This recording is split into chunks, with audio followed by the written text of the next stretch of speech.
So good afternoon to all. So just I will tell what I have done in the last previous class.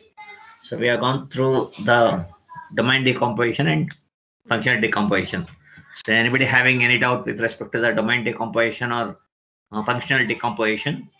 So with respect to the domain decomposition, we are going to divide it the process which is having the similar functionality. So that's the example what we have taken.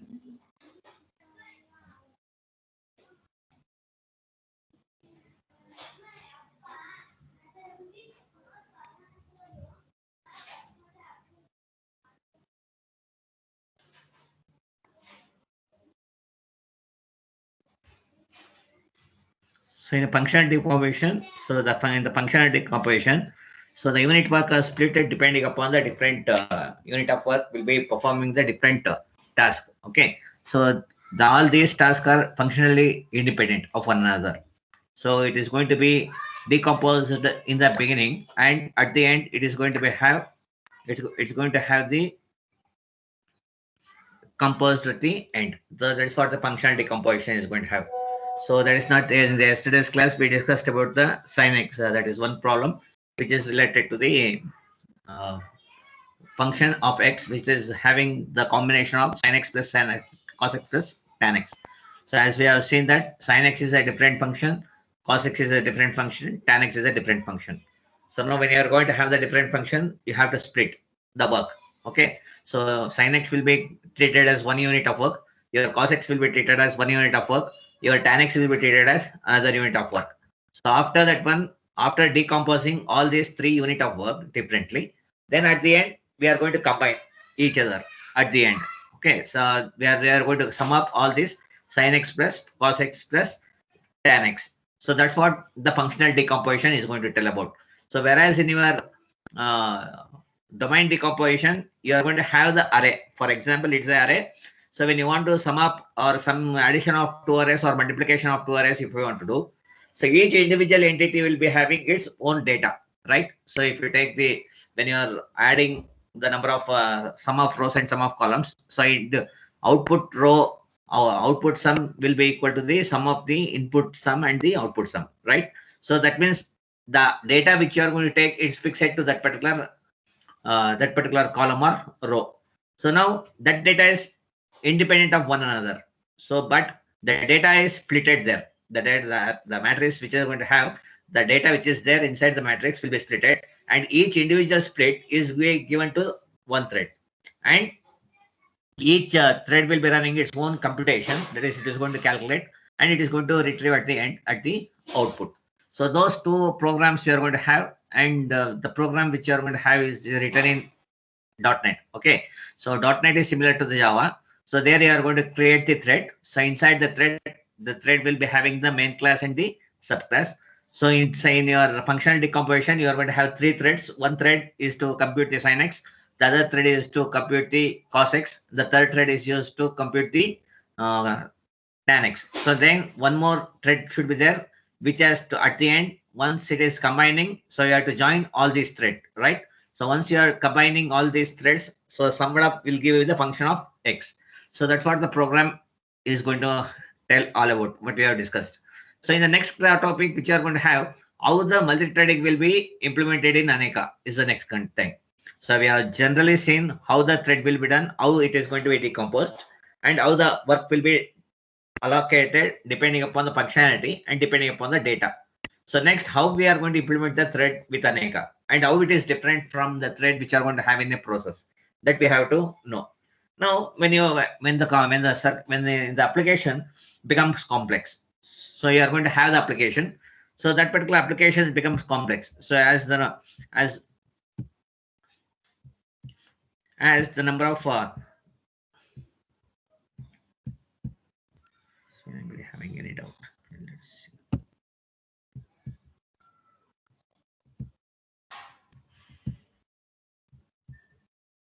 So now, as the application becomes bigger, okay, as the application becomes complex, what will happen? The computation required for to process the particular application will also become complex. Okay, so now at that time, what will happen? It will become difficult to create a thread within a process that is nothing but application, and to give that particular process to the different system, different machines. So that means what? So if I'm going to have the main class, so if you are going to have the thread, right? So you're going to have main thread, main process. If you are going to have, so process, you are going to have the different threads. Now, if the application becomes bigger, so now I assume that I have only 4 cores are there in your system. In your single system, core 1, core 2, core 3, core 4. So assume 4 cores are there. I'm going to use 4 threads. Individual thread I'm going to give to the individual cores. So it is going to work. Now, if the process becomes complex, if the process becomes complex here, what will happen? The number of threads which will become also more. Now, when it is becoming more, so I cannot run parallelly with a single system. So this is single system which you are going to have. So this is a single machine where the multiple cores are there. So if the process becomes complex or the application which you are going to run, it become complex, then the computational power required to deliver that one also becomes complex.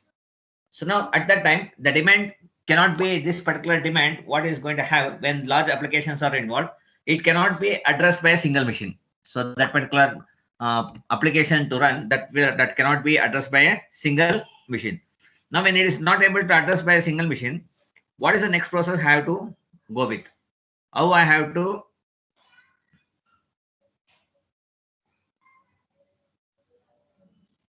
so now next how we have to go.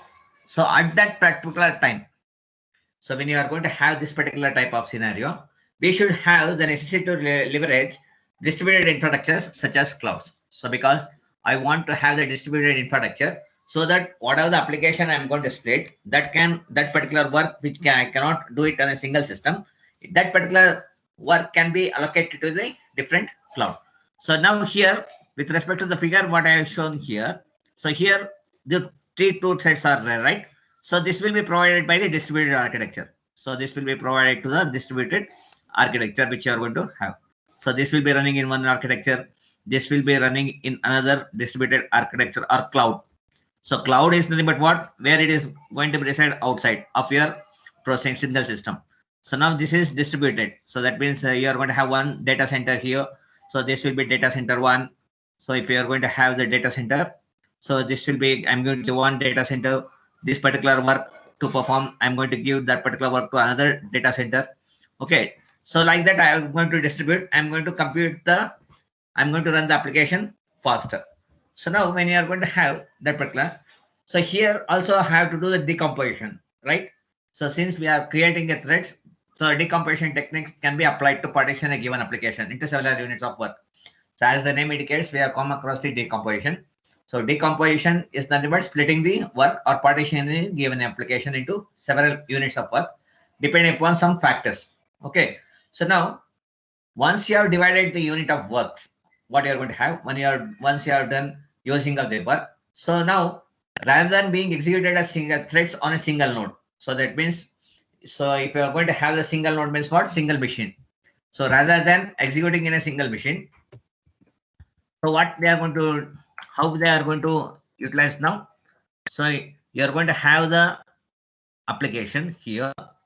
So now the application will be divided into a number of threads. Okay. So assume that thread 1, thread 2, thread 3, thread 4. Okay. So now all these threads, instead of running in a single system, so assume that I am going to have only dual core. So if you have dual core means what? You are going to have only 2 cores. So now assume that when you are going to have the large applications, I'm giving only the simple example of creating only 6 threads here. There may be a number, there may be around more than 6 or 10 to 15 threads will be there. So at that time, it will be difficult for to run that particular thread parallelly in one application. So what I will do, I will run this thread in the cloud. So I will take the cloud and I will run this threads in the cloud. Okay. So when you are running through the cloud, there are many limitations which are to go with that one. Okay. So when you are living through the clouds, so I'm going to have some of the limitations which you are going to have. So these unit of work which you are going to have. So here the amount of unit of work is nothing but I'm taking it as what? So this will be work 1, this will be work 2, so this will be work 3, this will be work 4, this will be work 5, this will be work 6. So these works can be taken and it will be leveraged to do the execution.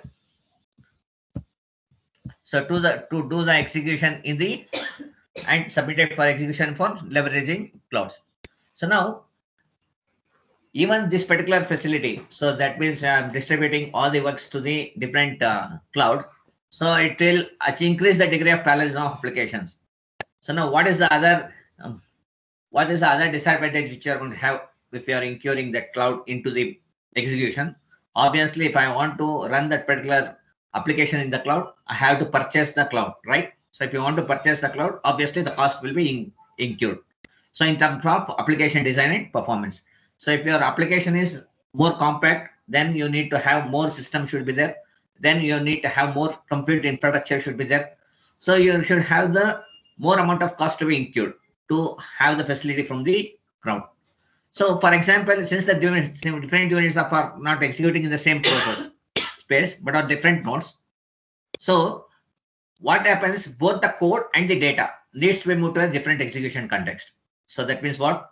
So if it is not running in a single code now. So since it is going to run, if you take this particular system, this particular scenario, your cloud one is different machine, it is running. So the cloud one, it is running in different machine. So it is going to have the different machine. So it is going to have the different machine. This is going to have different machine, right?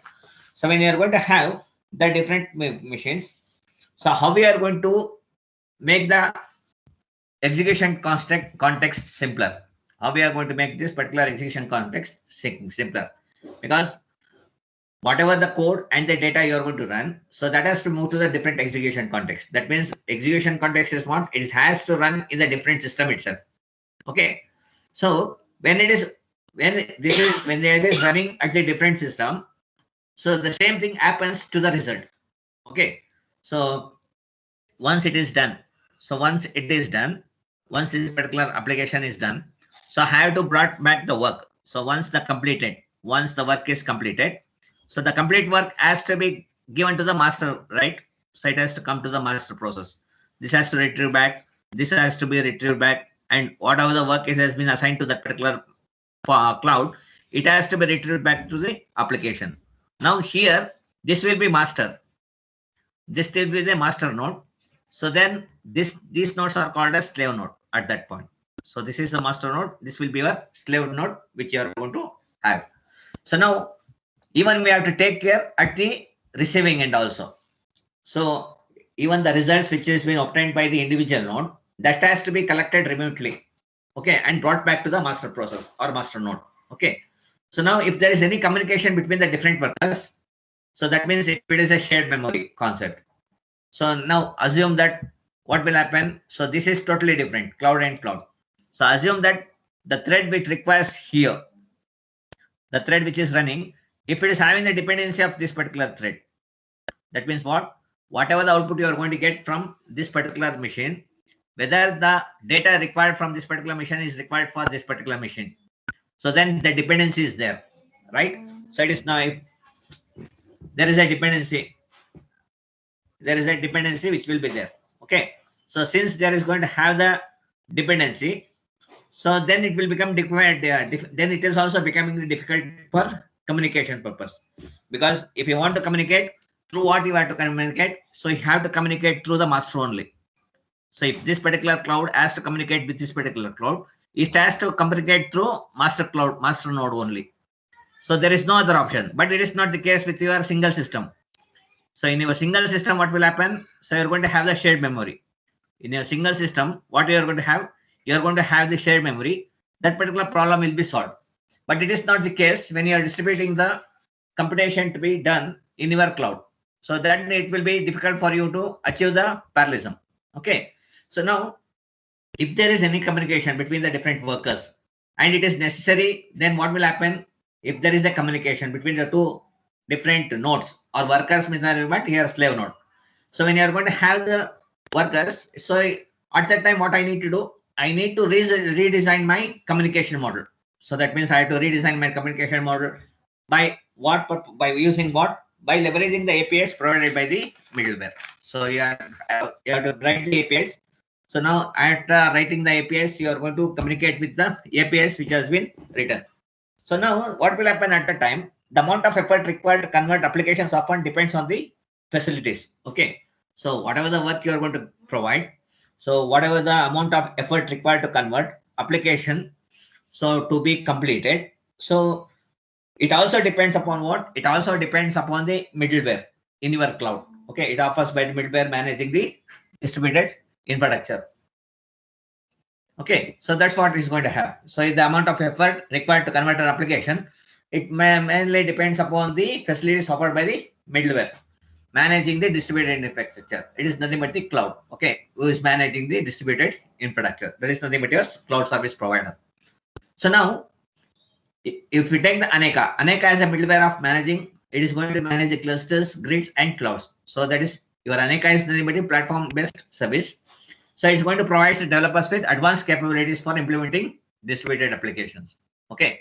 So your Aneka, where you are going to have, so the Aneka will be used to manage the clusters, grids, and clouds.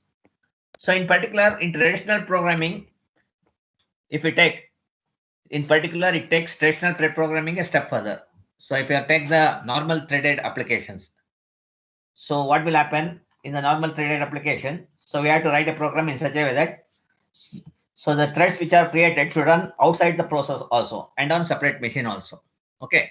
So if you are going to write the thread, so I have to write a thread if I want to run that particular application in my system.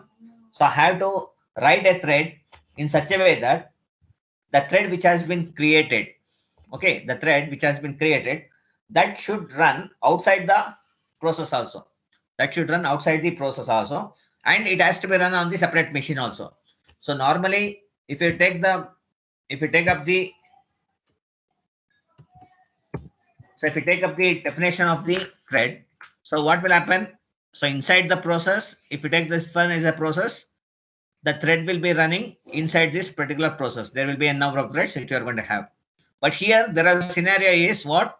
The thread which you are going to have, it should not run, even not run, if it is not running inside process also. So if it is not running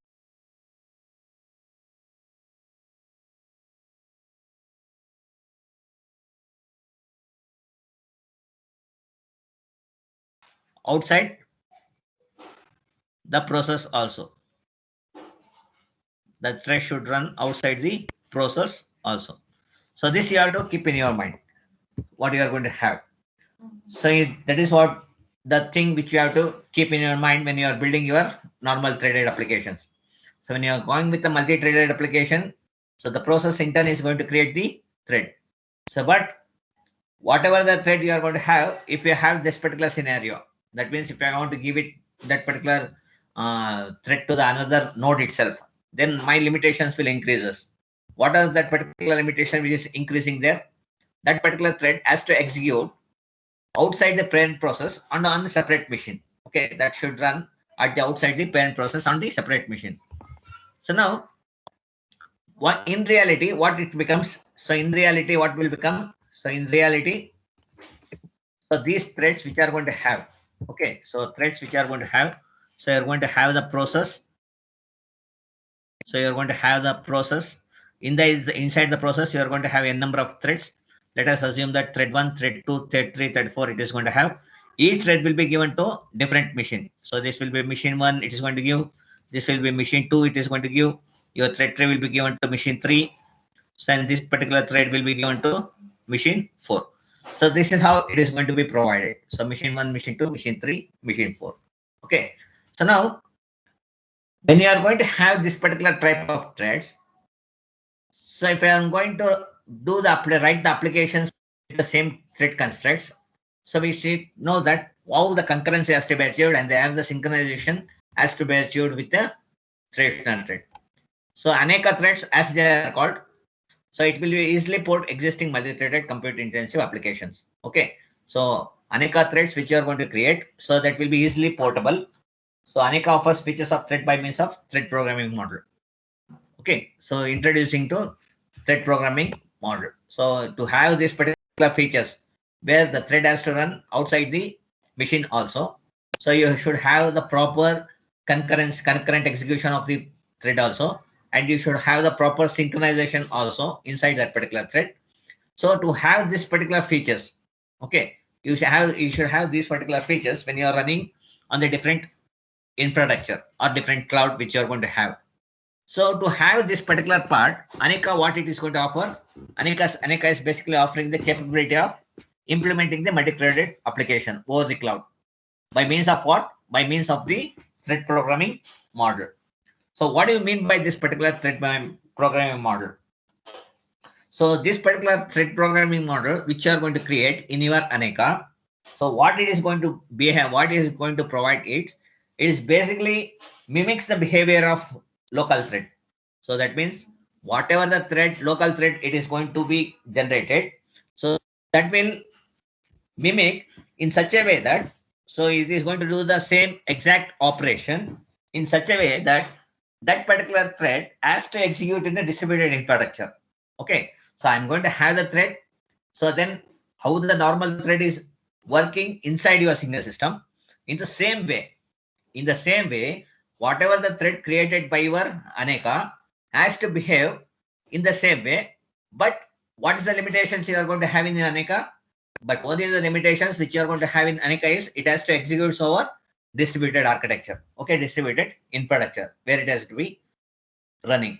So your thread programming model has to be designed in this particular fashion. Okay, so this particular thread programming model will be designed in such a way that, so you should have the high throughput multi-threaded parallel applications. Okay, you should have the high throughput multi-threaded parallel applications, and it has to provide the best advantage in case of embracingly parallel applications. Okay, that is embracingly parallel application is your domain, in a domain decomposition we have came across, right? So what do you mean by embracingly parallel? So in the embracingly parallel, what will happen when we have the calculations are identical, and if you are only offering, if you are differing only by data, okay, so so it is going to have the parallel execution. The only difference is the data which you are going to give it for that particular thread is different, and they are operating on. So the problem, that particular type of problem is called as embracingly parallel applications. So when you are going to have that particular type of applications, then it is going to have the best advantage. So when you are using your distributed infrastructure, okay, with respect to the multi-threaded parallel application. So when you are using your Aneka service, so whatever the parallelism you are going to have, that should be embracingly parallel applications which you should have. So your embracingly parallel is nothing but what? So your calculations are identical. Calculation part is identical. That is, your functional part is identical, same. But whatever the data you are sending, it is different. Okay, functional part is same. Data what you are sending to calculate calculation is different. So then you are, when you are going, but and can be execution, and those data which you are going to have, so that can be executed in any order. That means that particular, in that particular row and column, that value is fixed with respect to the matrix multiplication.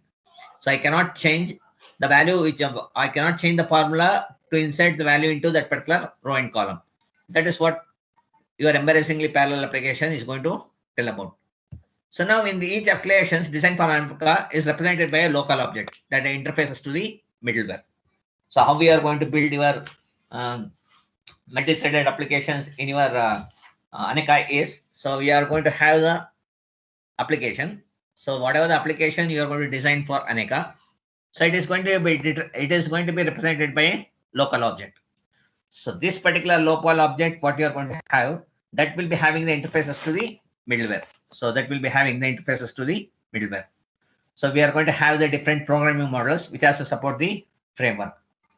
So in the case of thread programming model, what will happen is, so the application is designed as a collection of threads. So as I told you previously, whatever the application you are going to have, so that will be a collection of, designed as a collection of threads, as I show here. So this is typically, if you take this one, so this will be your application. So if this particular application has to run, so I'm going to have the combined effect of this particular thread. So these are nothing but threads which has been created. So now the threads, it has to run parallelly. The threads, all these threads has to run parallelly, and the output what you are going to get, it will be a collective execution. Okay, so the output what you are going to get, it will be a collective execution. So which will be representing the applications to run. Okay, so now if you take the threads, who is going to control the thread? So normally when you are writing your program, so when you are writing your application, you are going to write the application. When you are writing the application as a programmer, you should be knowing that when the thread should be created, on what part of the application the thread should be created. So your thread creation and the thread controlling. So threads are created and controlled by the application developer. Okay. So you are going to have the threads, and these basically threads are created and controlled by the application developer. So now what then when the programmer is scheduling this particular thread and is controlling, what is the work of the Aneka we are going to have? So why we require the Aneka? Why we are calling it as Aneka thread? So the work of the Aneka is, it is only to schedule their execution once they have started. So the work of the Aneka is what? Once the thread has been created, so to which cloud I have to send that particular thread to get that particular job done. Okay. So now this is where your Aneka plays an important role. So here Aneka is only what? It is going to schedule. That's it. So the thread will be created and controlled by the programmer itself. Okay, or application developer, they are going to tell.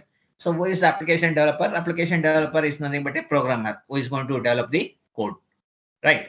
So Aneka is only doing what? It is only doing the scheduling, their execution once that particular application starts running. Now once it starts and running, so despite the threads are transparently moved and remotely executed. That means without the knowledge of the developer, or without the knowledge of the thread or the application developer. So the threads will be moved to that particular corresponding machines and it will be executed. So while it is executing at the different phase, who is going to control that particular execution? The control is running by the application developer. Only the scheduling has to be done by the Aneka. So and it will be act like proxies of the remote threads. So proxy is nothing but what? So whatever the system you are going to use in the present system, it is behaving exactly the same. Exactly the same.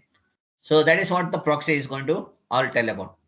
So when you are going to have this particular type of scenario, okay, so it makes the transition from local multi-threaded application to distributed applications quite easy and seamless.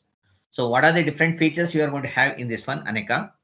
So the application developer is going to create the thread, and application developer itself is going to control the thread. So your work of the Aneka is only to schedule their execution once they have started, once the thread has been started. So now by doing this particular process, what I'm going to achieve? Obviously, I'm going to achieve the performance with cost. That means my cost will be raised to run that particular application because I am purchasing the cloud to run that particular application. So now when you are going to have this particular type of scenario, what it makes that the transition from local multi-threaded application to distributed applications will become easy and seamless. So this particular facility, what you are going to have, that will make the multi-threaded applications to distributed applications transition is very easy and it is seamless, which you are going to have. So the thread programming model exhibits application programming interface that mimic the ones exposed by the .NET based libraries for threading. So you're going to have the thread class. Within that particular thread class, will do the multi-thread with the set of APIs which is provided by the Aneka. So that will be splitting your process into number of threads. So in this particular way, the developers do not have to completely rewrite application in order to leverage Aneka. That means what? So you have to see which API I have to make use of if I want to run on Aneka. Because if you are using, for example, if I tell that if you are running your code in Java, so the libraries which you are going to use to create the thread in Java is different. The libraries which you are going to use to create the thread in .NET is different, and the thread with the class and the libraries which you are going to have to create the thread in C++, it is totally different. Now, the developer should know that how it has to, in order to leverage Aneka. So since the Aneka is going to make use of .NET libraries, so Aneka, whatever is going to be developed, so that is going to basically make use of the .NET libraries. So if you have gone through the Java, then it will become easy for you, because your, I think your Java and .NET, almost 80 to 85% it is same. So for example, so all thread class creation is same. So only thing is what, so if we take the Java and .NET, Java.NET, so here class creation is same. So class creation, object creation.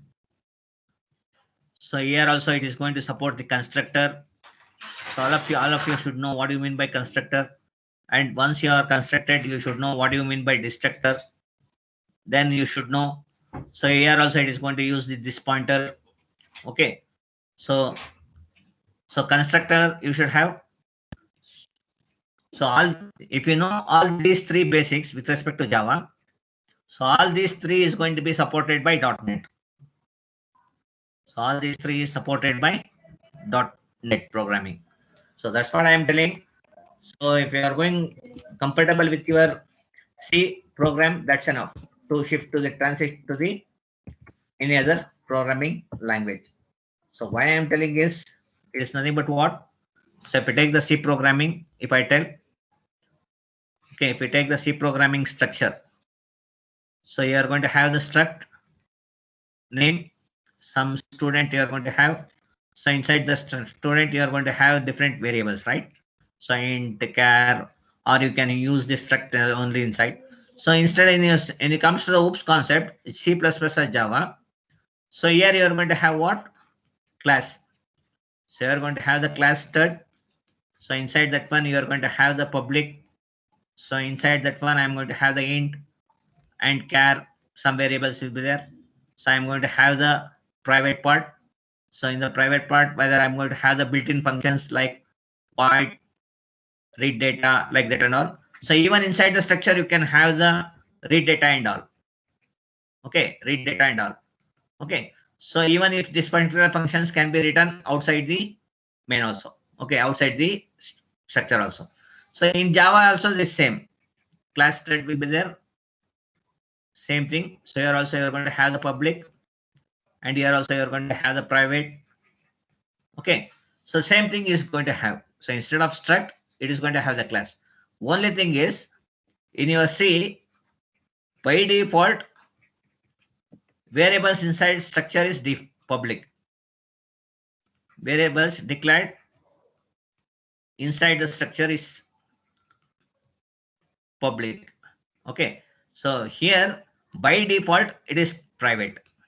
In these languages, by default it will be private, unless and otherwise it is specified as public. Unless and otherwise it is specified as public, it is private only. So even if you take this particular class, so if you take the C++ or Java, so even you can take class stud, or in your Java, if you take, it will be a public class stud. So I can have int a, b. So I can close this particular class also. So it is similar to what now? It is similar to your structure. So it is nothing but what? Struct class int ab. Okay, so you're going to have. So when it comes to the main here, so what you are going to have? So I'm going to create the structure variable struct class a. So now after that one, I'm going to what? Struct class a1. I'm going to create the structure variable. If you want to access, it will be what here? It will be a1 dot a, which will be equal to 10, and your a1 dot b, which will be equal to 20. Okay, this is in C program. So here also it will be what now? In your C Java, what you are going to give? So I want to create one main class. In your Java, you are going to create one main class. It is the main class. Inside the main class, I am going to do public static void main. Inside the class, I'm going to have public static void main string or object. So then I'm going to create the object for the class stud. So first you are going to have the main class M is equal to new main class. Okay, after that one, you are going to access the data from the student. Okay, once you have created the object. So same to your C and Java. So in your .NET, it is also similar. In .NET, it is almost similar. Only part of the syntax is changed. This part of the syntax is changed. That's it. So that's what I am telling frequently. So can anyone tell what side of which language you have to learn to have the proficiency in your career? Which language you should learn basically? Can anyone tell?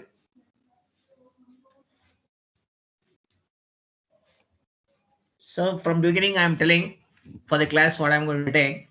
You learn C programming. So why I'm telling is C programming only. So you're going to make use of C programming in your assembly code. That is even embedded system. You are going to make use of in your assembly in your C programming in your networking. You are going to make use of C programming in device driver. Okay, most of the device driver will be written in C only. So if you are going with a C program, transition to the other language will take less time. So it is not the same thing from learning Python and shifting to C. It is difficult, but learning C and shifting to Python is easy. So I can tell. So because most of the syntax which you need to follow, it is going to follow the basic syntax of C programming only. So even if you take the real-time operating system, it is going to make use of the C programming only. Okay, so most of the real-time operating system is going to, or if you take the Unix operating system, it's going to make use of C. So most of the networking concepts, if you go with the Unix-based platform, so Unix-based platform, if you want to work, it is completely C programming, where you need to have the knowledge. Okay. So now coming back this one, in order to make developers do not have completely rewrite application in order to leverage Aneka. So we are going to have the replacing. So you can see that in your .NET, you are going to have system.threading.thread class is there to create the thread. Now the same thing you are going to achieve using Aneka, called as Aneka application class, which is used to create the thread. So now when you are considering the object model based on the programming model, so what are the different components which you require? You require the application where the threads has to be created, where the threads has to run. I should have to create the threads, and to monitor the threads and to control the threads, I should have the thread manager. I should have to monitor the application and to create a thread and to have to monitor and to manage those threads. I should have the thread manager. Okay, so that's what you're going to have. So next, when it comes to the application, so this particular class represents the interface to the Aneka middleware. Okay, so this particular class, the application class which you're going to have, so that particular application class, it is going to represent the interface to the Aneka and constitute a local view of the distributed applications. So it is going to be a middleware and it is going to give the local view of the application. But whereas in your threaded programming model, so the thread, in the threaded programming model, what will happen? The programmer is going to create the thread. So the unit of work was created by the programmer. So therefore, the specific class used will be Aneka.entity Aneka application, T, N, where T and M are properly selected here. Okay, so that is thread and manager are properly selected. So when you are creating the application, so these particular applications, how many threads will be there? One manager should be there. So you have to keep in mind that how many threads has to be created, and to control all these threads, one thread manager should be there. Okay. So this thread, when you are going to have, it is going to have the main abstraction of the model and constitute the building blocks of the distributed applications. Okay. So this is going to have the main abstraction. With the main abstractions of the model, it is going to basically constitute the building blocks of the distributed applications. If we take the Aneka, so Aneka provides this particular class to create the thread. Aneka threading class. So this is going to be creating the distributed threads. Okay. So whatever the thread you are going to have, this will be creating the distributed thread here. Okay. So this is going to have this particular thread. So this class exposes a subset of the method exposed by the system.threading class. Okay. This particular class will be reduced those operations and it is going to be done. So here in the thread manager, what it is going to have? The thread manager is an internal component that is used to keep track of the execution of distributed thread. As the name indicates, thread manager. What it has to manage? What it has to manage? It has to manage the threads. That is, it has to keep track of the execution of the distributed threads. So what are the threads you are going to create it, and which have been distributed to along the system? So those threads which have been created and distributed along the different distributed infrastructure have to keep track of the execution of those threads. Okay, so that's what the functionality of your Aneka thread manager. Okay, so for this particular thread manager, your Aneka is going to provide the specific version of the manager for this model. Okay, what are the version it is going to have? That particular version it is going to have is given by Aneka.trading.thread manager class. So this will be used in your Aneka.trading.thread manager class. Okay, so these are the three components which you are going to have. So now as a result, so this Aneka applications, Aneka thread manager. As I told you that T, M. So here you are going to have to create the thread. So you are going to create the thread with respect to Aneka thread application, Aneka thread. So in the middleware, you are going to create the, for Aneka application. I have, when I am running the Aneka application, I have to create the Aneka thread, and that particular thread has to be managed by the thread manager. Okay. So once it is done, it is going to provide you these operations are also available to the thread programming model. So what are the Aneka applications expose additional properties? What are the different properties it has to provide? So whenever you are going to have the Aneka middleware, so whenever the thread completes its execution, okay, so whenever the thread completes its execution, it has to indicate that the thread has completed its execution. I'm returning back the result to the main. That is your thread manager. So the result will be returned to the thread manager. So the thread manager has to manage all the threads which has been executing in the different distributed environment. Okay. So then what are the different, whenever there is any problem or any event is occurring, the thread has to stop there. That is different state cycles of the thread, right? So the completion of the entire application has to be looked out. So these operations will be available by the thread programming model. Okay. In your Aneka thread. So these are some of the, and if you take the difference between your Aneka thread and the multi-threading thread, so you can see it here. So in order to efficiently run on distributed infrastructure, so certain limitations were incorporated. Okay, certain limitations were incorporated in your Aneka thread compared to the normal thread. Why? Because once the thread runs in your different individual distributed environment, it should not stop. So it should not stop means what? So it should be having the high priority and it has to complete this task when it is running on a different machine. So there are certain limitations which you are going to have. So the limitations relate to, it may be relating to the communication, it may be related the issues, the limitations may be related to the synchronization strategy which has been used in your multiplayer threaded application. What are these limitations which you are going to have that is normally included in your multi-thread applications? The limitations are like you should have the proper interface compatibility should be there, proper thread lifecycle should be there, proper thread synchronization should be there, and proper thread priority should be there, and type serialization should be there. So these are some of the things which you have when you are running your Aneka. So the next class we will see what are the different, how the thread life cycle goes with respect to the Aneka. So anybody having any doubt till now? Anybody having any doubt till now with respect to the threads? Only thing is you should know what the middleware does. So apart from running in a single machine, it's going to create the thread and it is going to uh, place that particular thread outside the process at the different node. Okay, different distributed infrastructure, that particular execution is going to take place. So the limitations what you're going to have, it is going to relate to the communication and the synchronization strategies. You should have some interfacing capability should be there. So these are some of the differences which you are going to have. And we will see what are the differences which you are going to have in your next class, how it will be done, and what are the different operations it is going to have when it comes to the interfacing with respect to Aneka thread and common threads. Okay. So anybody having any doubt till now, you can ask with respect to the threads. If you have any doubt, you can ask.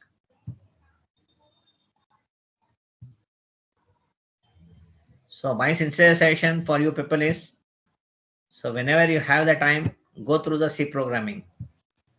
So my suggestion is that one. So that is